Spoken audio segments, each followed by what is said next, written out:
Louis Le Prince was a French pioneer and a man whom many refer to as the father of cinematography, as he was involved in creating one of the very first motion picture cameras, or video cameras as they're known today. In September of 1890, Prince mysteriously vanished without a trace after boarding a train heading from Dijon to Paris.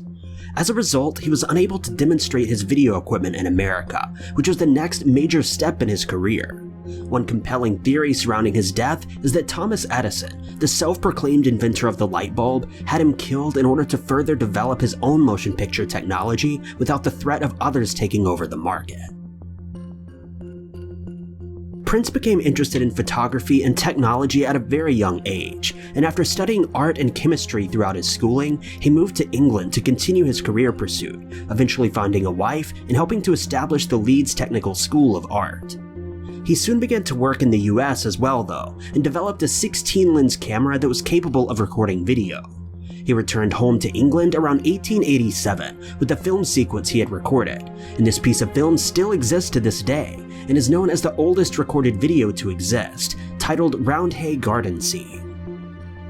Prince was eventually granted a US patent for his technology, and planned a public appearance in 1890 where he would demonstrate his new technology. He began the first stages of this journey before disappearing.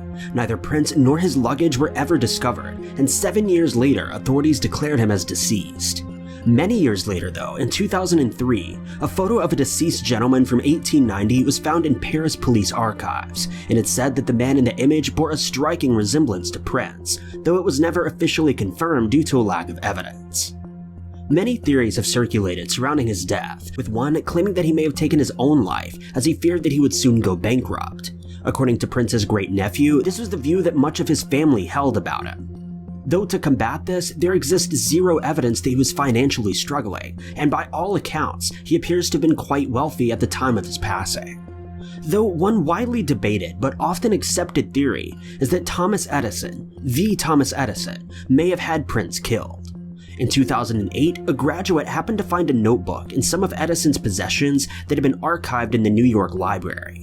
Among the pages was a handwritten note in Edison's handwriting, dating September 20th, 1890, just 4 days after Prince was last seen alive.